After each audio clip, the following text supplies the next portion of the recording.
बिस्मिल्लाहिर्रहमानिर्रहीम। अस्सलाम वालेकुम डियर व्यूवर्स, क्या हाल चाल है। उम्मीद करता हूँ सब खैर आफियत से होंगे। यहाँ पे हमारे पास new book 6 math important MCQs for upcoming test, जो आने वाले टेस्ट हैं उनके लिए जो हमारे पास इंपॉर्टेंट एमसीक्यूज हैं, जो हमारे पास न्यू बुक है और वो हमारे पास रिव्यू एक्सरसाइज से आते हैं। अक्सर औकात जो एमसीक्यूज होते हैं उसमें हमने काम शुरू किया है। इंशाल्लाह जितनी भी आने वाली वीडियोस होंगी वो टेस्ट की तैयारी के मुतालिक होगी। और बाज़ दोस्तों की जो मैथमेटिक्स होती है वो काफ़ी कमज़ोर होती है और उसके लिए हमारे दोस्तों को चाहिए कि वो हमारे जो चैनल है नॉलेज डिस्ट्रीब्यूटर, इस पे आएँ और तैयारी शुरू करें।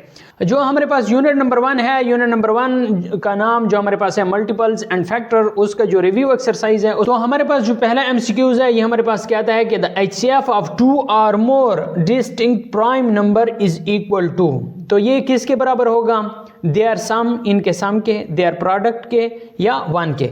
तो मैं आपको बता देता हूँ कि इसका हम किस तरह सॉल्यूशन करेंगे, कि हम एचसीएफ किस तरह फाइंड आउट करेंगे।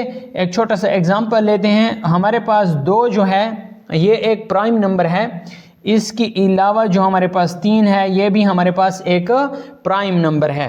ठीक है, 2 या 2 से ज़्यादा, लेकिन पहले हम 2 का मालूम कर लेते हैं। इन दोनों का एचसीएफ जो होगा इसको हम क्या करते हैं, प्राइम फैक्टराइजेशन करते हैं। 2 की सबसे पहले 2 एकम 2, फिर हम प्राइम फैक्टराइजेशन करते हैं 3 की, 3 एकम 3। तो 2 के कौन कौन से फैक्टर आ गए?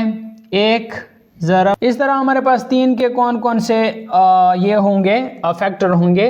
1 ज़रब 3। ठीक हो गया। तो अब हमारे पास जो कॉमन होगा वो हमारे पास क्या होगा? इन दोनों का प्राइम नंबर होगा, लेकिन सॉरी इन दोनों का एचसीएफ होगा। तो ये हमारे पास एक जो है वो हमारे पास कॉमन है।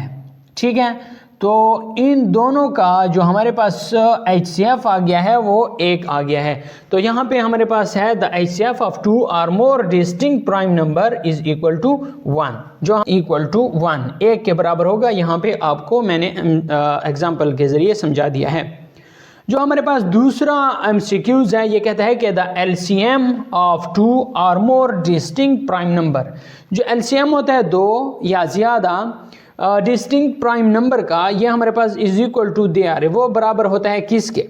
तो इसको मैं आप लोगों के लिए सॉल्व कर देता हूँ। 2 और 3 का मैं एलसीएम फाइंड आउट करता हूँ किसके ज़रिए? डिवीज़न मेथड के ज़रिए। सबसे पहले 2 एकम 2 और 3 इसी तरीके से आ जाएगा। इसके अलावा हमारे पास क्या आ जाएगा? 3 और 3 एकम 3 हो जाएगा। ठीक है, फिर हम क्या करेंगे?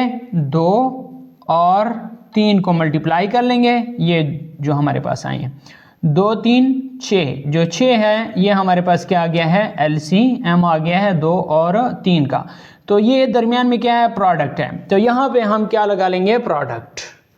इस पर टिक लगा लेंगे कि द एलसीएम ऑफ 2 और more distinct prime number is equal to their product. तो ये हमारे पास बी ऑप्शन करेक्ट आ जाएगा। यहाँ पे एग्जाम्पल के जरिए मैंने आप लोगों को समझा भी दिया है।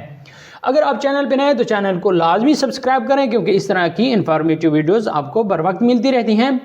तीसरा जो हमारे पास एमसीक्यूज है ये कहता है कि the product of 2 number is equal to the product of their LCM and. जो हमारे पास फार्मूला है वो ये है कि प्रोडक्ट ऑफ 2 नंबर, यहाँ पे ए ज़रब बी बराबर है एलसीएम ज़रब एचसीएफ। ठीक हो गया। तो ये फार्मूला है कि the product of 2 number is equal to LCM and HCF. तो ये हमारे पास आ जाएगा एचसीएफ। सी ऑप्शन हमारे पास क्या होगा? करेक्ट होगा। यहाँ पे नेक्स्ट जो हमारे पास एमसीक्यूज है चौथा, ये कहता है कि 2 ज़रब 2 ज़रब 2 और इन एक्सपोनेंट नोटेशन की, एक्सपोनेंट नोटेशन में किस तरह आएगा? एक्सपोनेंट नोटेशन का मतलब है पावर। ठीक है, पावर भी इसे कहते हैं। और इसका जो तीसरा नाम है वो हमारे पास है इंडेक्स नोटेशन। ठीक है, इसको इंडेक्स नोटेशन भी कहते हैं। अगर इस एक्सपोनेंट की जगह पावर आ जाए या इंडेक्स आ जाए तो ये तीनों अल्फाज हमारे पास क्या होंगे? करेक्ट होंगे। इसका मतलब क्या है?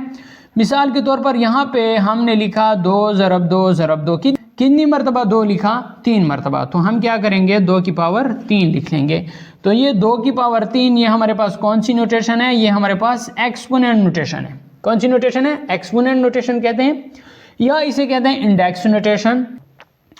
फर्ज करें यहाँ पे हमारे पास कितनी मरतबा 2 है? 1 2 3 4 5, 5 मरतबा 2 है, 2 की पावर 5। 2 मरतबा 3 है, 3 की पावर 2, और 1 मरतबा 5 है, तो इधर 5 की पावर 2 है, तो ये हमारे पास गलत है। ठीक हो गया। अब हम नेक्स्ट देखते हैं, 2 की पावर 5 आ गया है, 3 की पावर 2 आ गया है, और 5 आ गया, तो इसका मतलब है कि 5 की पावर 1 हम लिखते नहीं है, तो हमारे पास जो बी ऑप्शन है वो हमारे पास करेक्ट है। तीसरा देखते हैं, 2 की पावर 4, ये गलत हो गया क्योंकि 2 की पावर 5, इधर 5 मरतबा 2 है, तो इधर 4 मरतबा है, ये भी गलत है। तो हमारे पास बी ऑप्शन क्या हो गया है? करेक्ट हो गया है। सो डियर फ्रेंड्स, उम्मीद करता हूँ आपको आज की वीडियो पसंद आई होगी और आपने आज की वीडियो से काफ़ी कुछ सीखा होगा। अगर डियर फ्रेंड्स, अगर आपको पहले चैप्टर के MCQs चाहिए जो हमने बनाए हैं, तो आपको जो हम बना रहे हैं अभी, तो आपको इस साइड पे या इस साइड पे दाएं बाएं आपको पिक्चर दिखाई देगी। आप उस पिक्चर्स को देखें। अगर आपको वो नोट्स पसंद आते हैं तो हमारे WhatsApp नंबर पे हमसे आप रब्ता कर सकते हैं और वो नोट्स आप मंगवा सकते हैं। वीडियो देखने का शुक्रिया। अगली वीडियो के लिए आप इस चैनल को सब्सक्राइब कर लें ताकि आने वाली वीडियो का नोटिफिकेशन आपको बर वक्त मिल सके। Thanks for watching.